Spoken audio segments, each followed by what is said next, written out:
believe it, right? When you're the coach of the team, you believe and you see what's happening behind the scenes. But how did you address your team approaching the Big 12s? And was it, hey guys, we're going in here to win the dang thing?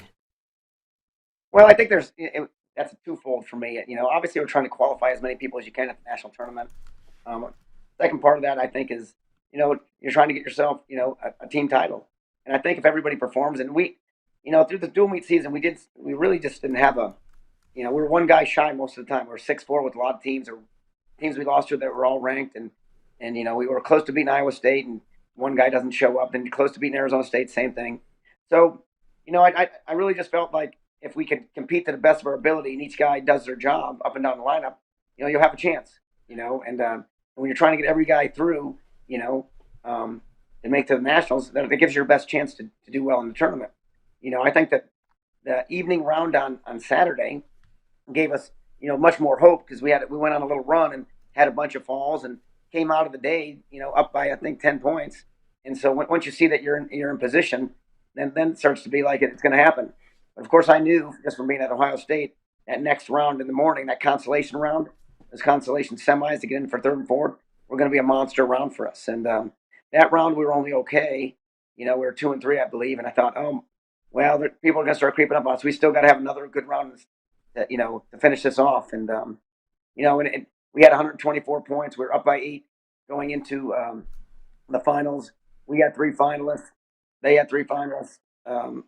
Wyoming had 4 finalists, and we ended up losing 2 of ours, winning 1, and they won all 3 of theirs. So we ended up tying. So Yeah. it is what it is. I mean, certainly you'd like to win outright, but it was good.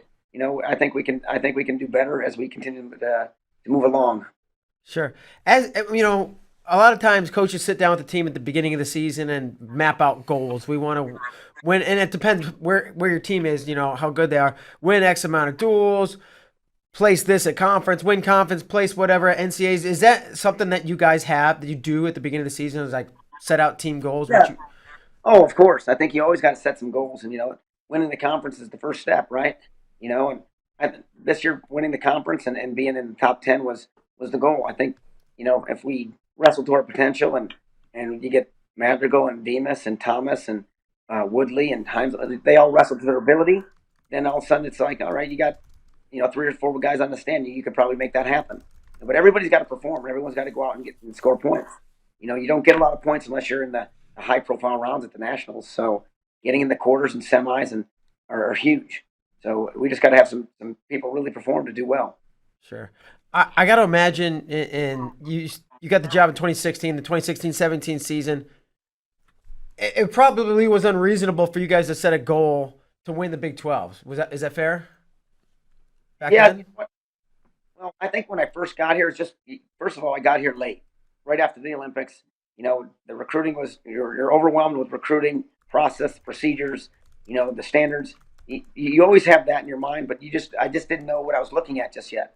You got to watch your guys train. You got to see who they are, see how disciplined they are. There's just a lot that goes into it, or else you just have an unreal expectation. Anybody can say, "I want to win the Olympic gold medal," and then but you can't make your varsity team. It's like that's not real. Yeah. So I think looking at the team back then and seeing where we're at, and I don't think we addressed it right away because I didn't know what we had. And then each Sure. year you start getting a little better at what you're doing and looking at things and seeing who you got and who you don't have, and then start making those assessments of what you're really capable of. Sure. Coach, the Big 12 this year, I mean, it was wild, and you had some key performances from a few of your guys. Talk about Tony Madrigal's maybe his season and then his Big 12 championships. He's a guy at the beginning of the year. If you would have said he's in the Big 12 finals, I don't think anybody would have been surprised. But the year didn't go maybe the way that he wanted to. What did it take for him to kind of bounce back and wrestle up to his potential? And even, I mean, he had a pretty close match with Dayton in the finals. Well, I think Tony has he was in a very unique situation. First of all, when COVID hit, that we didn't get the practice from March to August. So everybody knows when there's not supervision and mentoring and practice on a day-to-day basis, kids do what they want. And they think that they're working hard, but are they?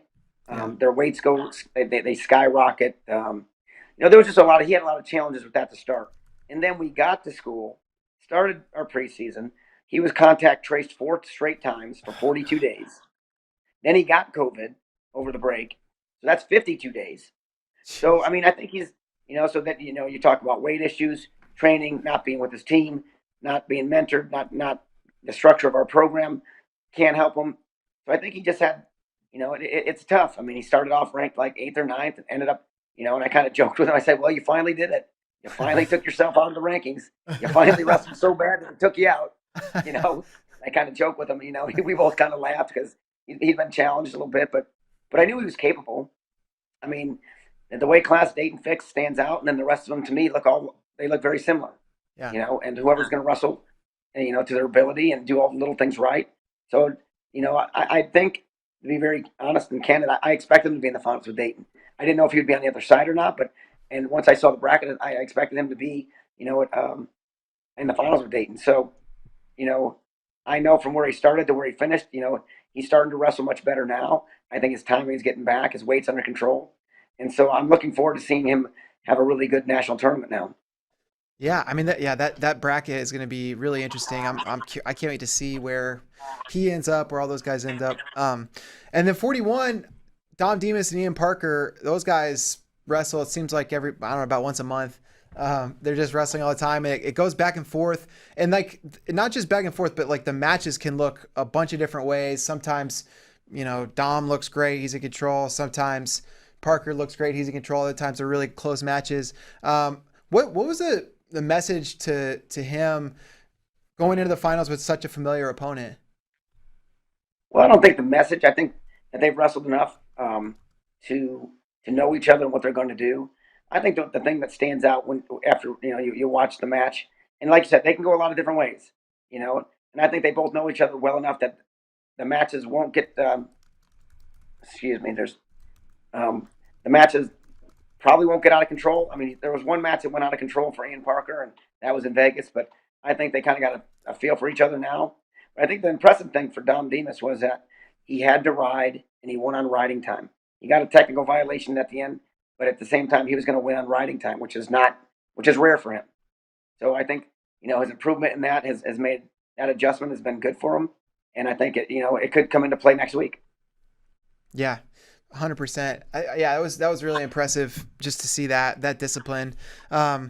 Mitch Moore, what has he brought to the team besides like just a fantastic mustache? And he looks like we were joking, he looks like like an old timey strong man, like with his shaved head and his mustache. But he wrestled Bulu Allen super close. What's that guy brought to the team? Well, besides a fantastic mustache. I would say the one thing Mitch is a pro. Mitch is into wrestling. He's really tough. He prides himself on being tough. When I say a pro to me is someone that, he shows up on time. He gets himself ready. He knows what he has to do. He knows what his weight is. He doesn't have issues that young people have.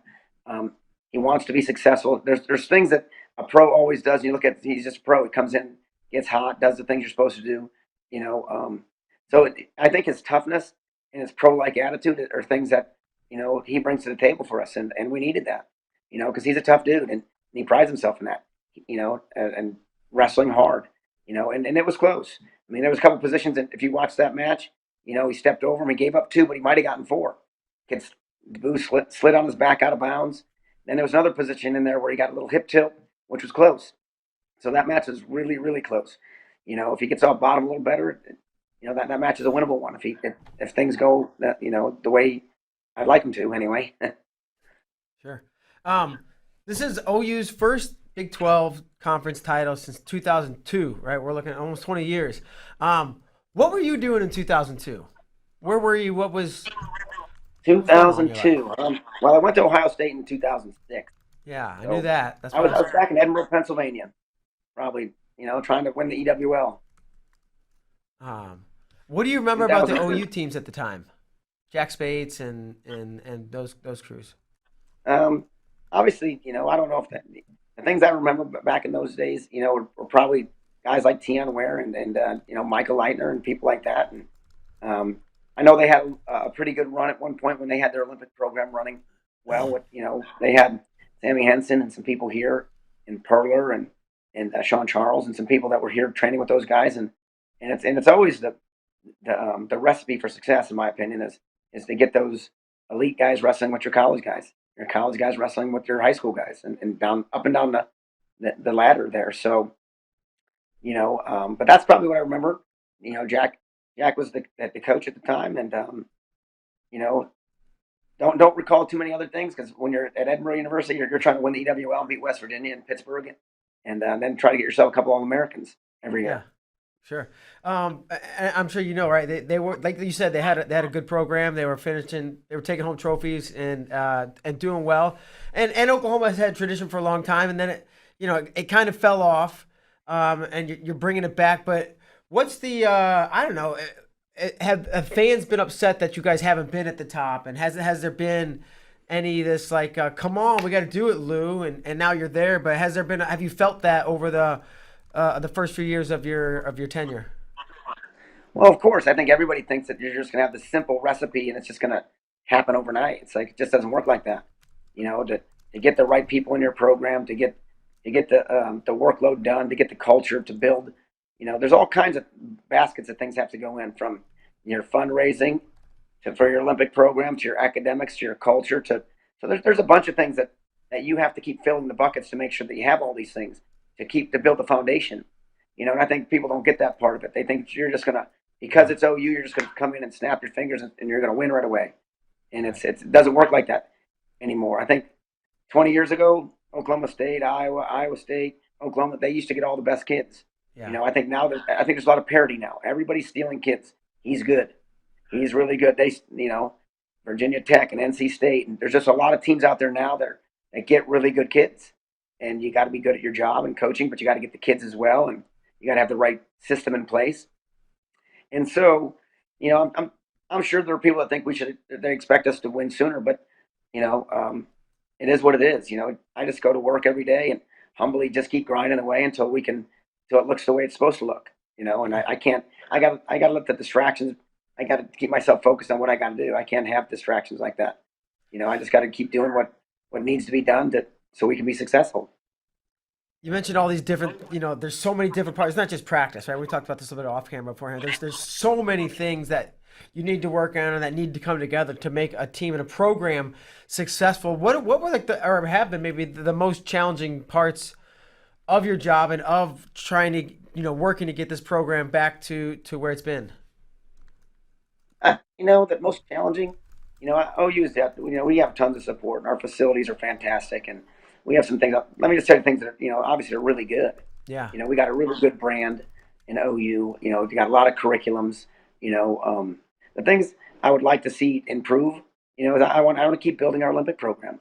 When my first class goes through, I want to keep raising the money so that we can integrate those Olympic athletes with our college guys. It's the fastest way you can grow. You want your athlete to grow the fastest, take someone that's world class and let them wrestle with them every day. And guess what? You'll have a better product. I promise you. It just happens that way. And when you take your college guys work out with the high school kids, and right down to the high school kids working out with some of the younger kids that are studs.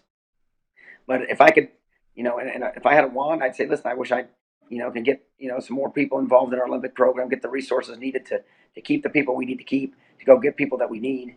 And I think we have the people to do that, and we're working on it. And I think that once we can get that in place a little more sound, I think that it'll make it a lot easier for us to get the recruits we want, because I know we have the resources to do it. And you mentioned that Olympic program and wanting to get that strong, and it's something that you guys had at Ohio State, and I think you probably were instrumental in helping develop. When you showed up at Ohio State in 2006, did you know that that's something you needed and or wanted, or is that something that became a realization while in Columbus? Well, I always knew that we were going to need it, and so when I was in '06, when I got hired, when Tom Ryan hired me, one of the reasons I went is because Tommy Rollins was going to leave and go to the training center, and Tom Ryan said, "Well, I'll get you a coach in here to stay here with me, help me build this thing back up." I came into town, and Tommy was training, and like instantly, we had some guys that were already post grads, Tommy and Joe Heskett, that made the world team in 2007. So as we were in our first season, I think we were 10th, and then and Joe and Tommy made the world team. Then we started, that kind of was the catalyst, that got things running. That they made some world teams. We had we didn't have anybody win the nationals in year one, but in year two, Jay Jaggers won the nationals, and then all of a sudden we're up and running. People were watching them win, and that kind of started everything off. But I knew it was going to be a factor. When you look across the board, you see why certain teams were winning. You just knew that it had to happen, and we built one of the best ones ever. And in my time there, I think we had 20 World and Olympic team members. In the 10 years. So in 2013, I think we had five of the 8 guys. So Yeah. And I still to this day think it's a big factor to being successful. Yeah.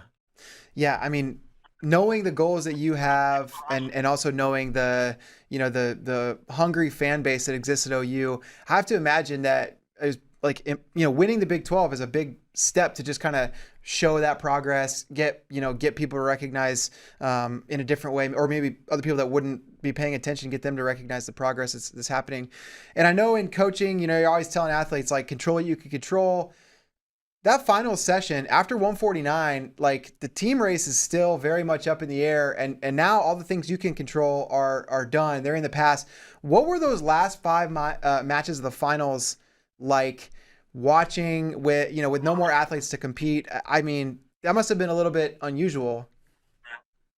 Well, like you said, we don't have control over that, and my goal is just to keep making progress. Everything I want to do is just keep making progress. Do you want to win outright? Yes.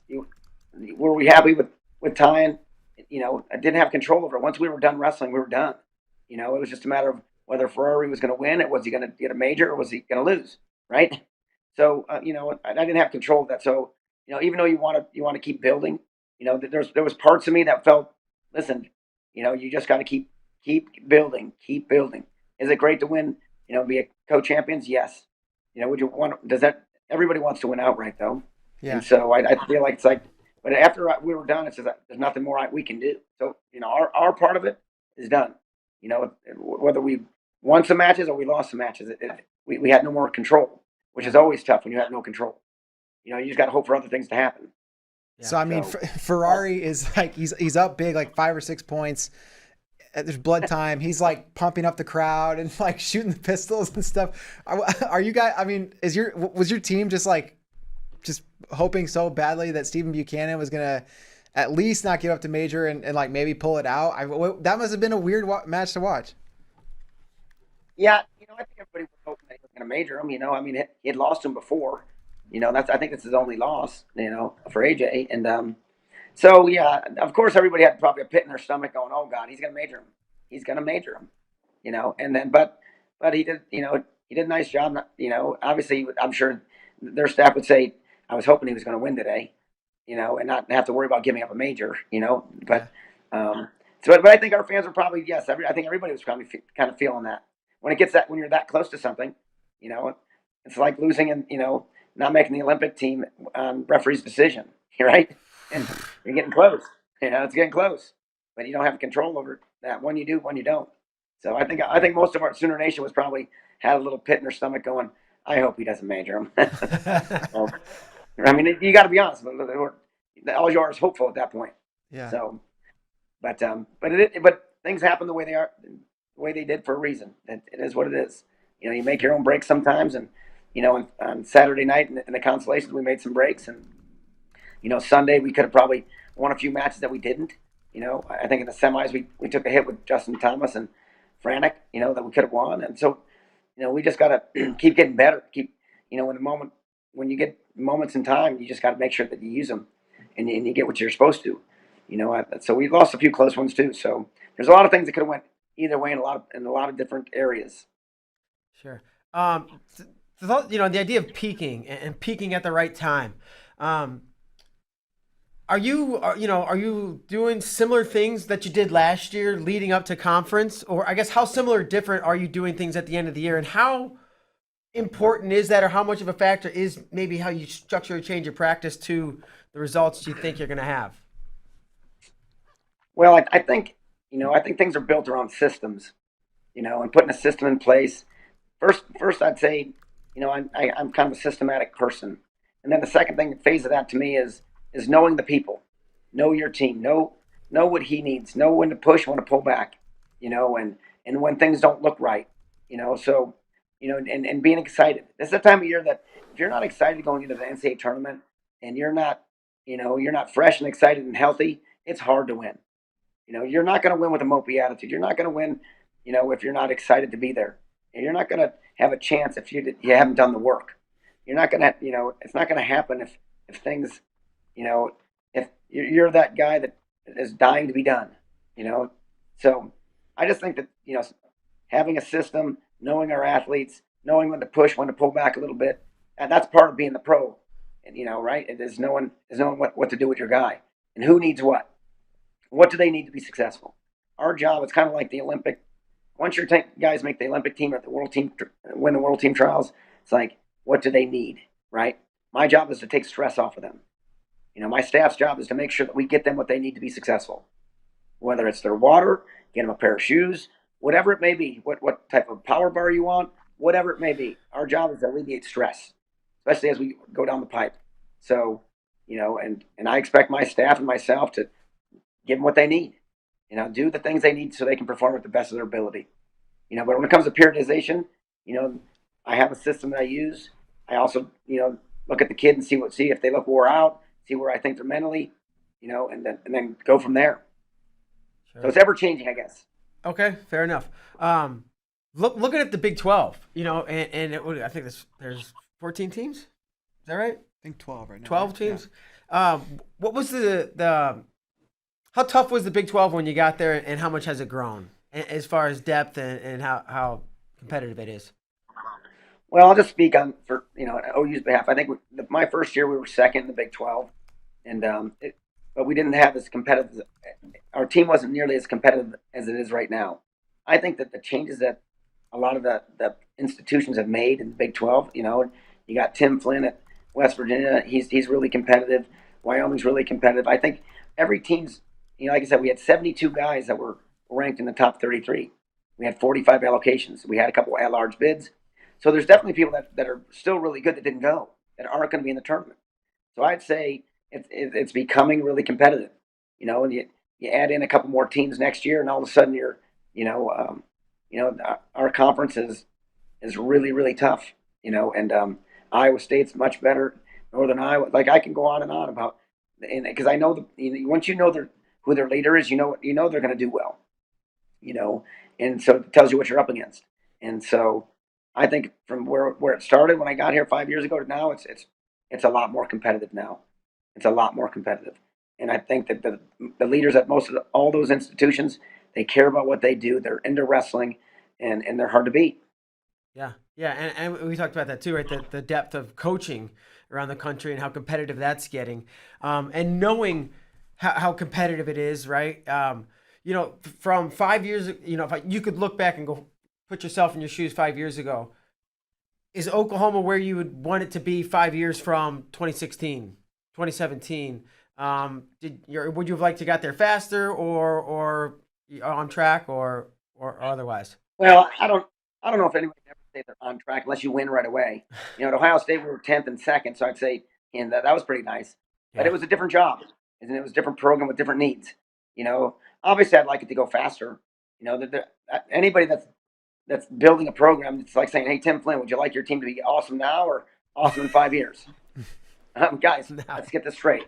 I want to be awesome now. I would have said that after year one, but sometimes it just takes time. And trust me, I know people don't ever want to hear that. They want to hear you should win right now. And I'm just saying there's just things and culture and things that we got to change, and academic standards and things that just have to go on. And you got to lead them. And so I wish it was. Yes, I to answer your question, no, I wish we would be winning faster. I wish the Big 12s was. This was 3 years ago. But at the same time, I understand. And it's hard to when people talk about the process. That's what they're saying. You just got to keep working. All I can tell you is it's a mountain of work, but you just keep working every day. Just keep building, keep getting people, keep building a culture of work, and in the program, and let everybody know what the standards of excellence are, and what's acceptable. And that sometimes there's things that's just even winning. Sometimes that's not acceptable. Winning 3-2 when you should win by 8 is not acceptable. So there's just standards that you have to go on, and people got to know every people. And it just can't be something you talk about. You got to be about it. And so listen, I would like to be right out of the gates, but just not the way it was. Sure. Looking ahead to the NCAAs, first of all, just what is it? It's a different year, right? COVID, not many fans, and I don't know, testing and who can practice when and what that's like and how many people can be where. Give me some of the challenges or just restrictions or protocol that y'all have to deal with this year. Well, is you have to do a PCR test. I think 2 days before, and then you got to do 2 antigen tests before you go in the building. So your workouts will be challenging in itself, right? If you can't go in the building, how you gonna? If you come down on Monday, how you gonna get? Where are you gonna work out? So there's some workout facility challenges. There's obviously with the COVID protocol. I think there's going to be some scheduling, some logistics that are a challenge. Meaning if you're doing 125 to 157 from 10 to 2, and then you have to come in, then the 65 to heavyweights come in, after that. So I think there's going to be, it's a 1 hour weigh-in. There's just a bunch of things that, the meal preparations, can you leave the building? Or do we all have to have boxed lunches for 2 days? I mean, what's it going to really look like? So if you're someone that gets distracted easily and gets out of your element, it could be a challenge for you. And you don't know who that's going to be.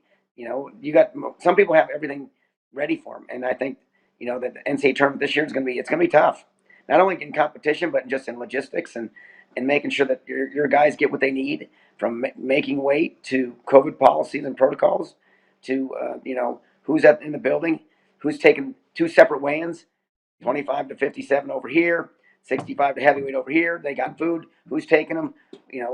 And making sure that everything's kind of lined up and done the way it should be. So I think there's going to be a lot of things that go on, and I don't know. There'll probably be 5 or 6 more things that'll come up that didn't know that either. So, but I do think it's going to be a challenge for everybody. But we're going to at least have the tournament. At this point right now, here's what I'm going to say: be grateful we're wrestling. We have a tournament. We got through the conference tournaments. We're lucky to be competing, and just take it. Whatever they want me to do. I said this when COVID hit. You want me to stand on my head outside the room for an hour? I'll do it if that's what's going to make us practice. We'll do what we got to do. And I get, that you took what I was basically going to say. Given the perspective of last year, it's like no big deal, right? Hoops, Yeah. crazy logistics. We're in it. We'll just have the dang tournament, please. Yes, you got an opportunity to do something great, and take advantage of it, regardless of all the other things that might take place. Just you got an opportunity, and you may not. And I tell my team all the time, you sometimes don't get as many as you think. Everyone always thinks they're going to have time after time, and they're going to be able to do it. And I would say, listen, this might be your only chance. You better go there and get it. The idea that this is a free year, is that going to impact you guys at all? And as far as next year? A little bit. I mean, Justin Thomas, senior, he'll have 1 more year. I guess. But it won't impact us as much as it'll impact others. I think it impacts us moving forward because your juniors. We have a few juniors that are gonna, be in there. They'll get an additional year, and I think that impacts them more than my seniors because it'll be based on performance. Obviously, you only get 9.9. The 6 year for a lot of them still have to come out of your 9.9. And if you've already got certain recruits locked and loaded, somebody's going to get smoked. It's just unfortunately it's a COVID thing. It's like no, they brought that to our attention after the fact. He's already coming, and so there'll be some challenges with that. Next year probably won't if you have seniors, but that junior class, I'm sure there's people that are trying to plan and account for things, but I'm not sure that's as easy as anybody thinks to just say, or you're going to be telling people like they did in a lot of the spring sports, no, you can come back. We just don't have the money. You can have the year. I just don't have it. I'm sorry. That's going to be said to probably around the wrestling world a lot. Tough situation. Yes. The no fans, right? It seems like a no-brainer that that won't have any effect. But in reality, I don't know. There's something to an atmosphere of 15,000 people in the stands and giant groups of teams cheering and booing and Is that anything to be addressed with the team, or is it just go out and take care of business and do what you got to do? Well, I think that's always it. I agree with you. I think it's a factor. It's a factor for certain programs that have whole sections full of people. But I think the task at hand is the most important part. Getting warmed up right, making sure that you're ready to compete. Whether there's one person or everything counts. And I think sometimes people know it. Whether there's one person or 15,000 or 25,000, you better keep yourself and get your mind ready for the fist fight that you're going to have to do, because it will go in the books. People will keep. We do keep track. It's just the way it is. So I think mentally you got to get them ready a little bit for that. To understand it. The preparation and all your work. Don't let it in a fraction of a second your mind goes a little bit and you don't think it's that important and you botch a match. All your dreams kind of, I won't say they go out the window, but it's like it can be taken from you quickly just because your mindset was not right. So I think it needs to be addressed. I don't think we have to harp on it, but like I said, whether there's one person or 15,000, you still have to do your job. Today is the day that the brackets will come out, and I mean, for a lot of wrestling fans, it's super exciting just to break everything down and look at how the brackets could go. How much of that kind of bracket analysis do you do? Well, I'll probably look at the brackets, and obviously we'll start prepping for it's one match at a time, so you don't know who you're going to fall into in that. But we'll look at the brackets, see who we're competing against, start kind of looking at them and making sure that we know what's going on. The worst thing it would be to be unaware of someone that has a headlock or an inside trip or or something, cradle or something. So we'll start looking at it. As soon as they come out tomorrow, look at it and kind of go through and view some wrestling and kind of prep them to make sure that they're prepared for the first round. Cool. Maybe one of the last things for me, but we've talked to a lot of coaches about this. This season's obviously been a lot different, and some of it's been shorter, right? Starts in January and goes through March. What do you think about the idea of a shorter season, whether it's January to April or sliding it whichever way? Do you have an opinion? Do you like the shorter season? Do you like it the way it's been in the past? None, all the above? Well, I have mixed feelings on it, and here's why. I think shorter season, obviously the kids would like a shorter season. I think they don't. I don't think they want 16 dates to weigh in. Personally, I think most of them, if you told them, "Hey, we're gonna have 13 dates," they'd go, "I'm good with that." Yeah. I think that it could be shorter, but maybe not one semester. I don't like the one semester, for smaller schools, because if I was the AD at a smaller school and it was a one semester, I'd probably only pay it for one semester. And I know people say, well, they try to compare us to football, and like we got to stop doing that. In my opinion, football is a whole different thing. Here at OU, it makes $170 million. We're not like football, not at all. We compete. They're good to us. It's awesome, but we're not like football. And I know that they have a short season, but they also bring in a lot more revenue. Well, I shouldn't say a lot, most of the revenue. So I would be concerned, Mark, that in a smaller school, if it's a one semester, make a part-time job instead of a full-time, thing. And I know some people will say that wouldn't happen, but I worked at Edinburgh University, and when you're hard up for money and you don't have it, you can't pay the same amounts of money that for your a 4-month job to a 12-month job. And we know that our job goes around the clock, and it's a lot longer than that. But there's people being furloughed in COVID right now. There's people that have lost millions of dollars from revenue. So that would be my biggest concern, I guess, is that how people thought about the one semester to the 2-semester sport. Sure. Awesome. Well, Lou, I appreciate you taking some time to chat with us today. I do want to give you a chance to give us the last word. Anything you might want to say before we let you get out of here? Just that we're excited about next week's NCAA tournament. Looking forward to getting our Sooner Nation up and running and keep grinding away, and hopefully big things to come in next week. Awesome. All right, man. Well, congrats on the Big 12 title, and best luck to you guys in St. Louis. Yep. Thanks. Appreciate it, guys. Thank you. Thanks, have a great Coach. day. Yeah. All right. Bye. All right. Yep. And Lou Rosselli, man, I told him straight up, I was shocked. Not shocked, but surprised. I just, if you'd have told me 2 weeks ago OU is going to win or win a piece of the Big 12 title, I said, come on. Yeah. They turned it up at the right time, and really impressive performance. Every step of the tournament, they were impressive. I mean, going into the finals, you look at Madrigal's got Dayton fixed. All right, that's probably bonus points. Nope, he kept him to a decision. You look at Demas and Parker. Parker's gotten the better of that lately. So it doesn't look great. Demas gets it done. You look at Lou Allen and Moore, and I think Boo Lou Allen had 2 wins over Mitch Moore this year, each by like 4 or more points. And that match was in the balance. Bulu Allen needed a ride out to get it done. But Mitch Moore looked really great. I mean, all the way through the Mantanonas pinning everybody, everything. I mean, it was super fun to watch. And Lou had the guys ready. I hope they're ready to go at NCAAs. I'm sure they will be. And it's gonna add an extra team that you kind of have to pay attention to. Yeah, and this this coming next week and the years beyond that, right? Okay, Lou's got this team on the right track and climbing the ranks, and OU is going to be a force. And wouldn't be surprised to see him get back to their heyday For sure. So that's going to do it for today's show for this week. It's been a fun week, and it's like we said, it's been a fun time of year for wrestling. NCAAs D2s are this weekend. D3s are coming, and D1s obviously the following week. Russian Nationals starts tonight at 10 p.m. Eastern. I'm super stoked about that. So we're going to get back to doing some stuff here in the office, but that's going to do it for this week's show. For David Bray, I'm Mark Bader. Thanks so much for tuning in. We'll see you guys next time.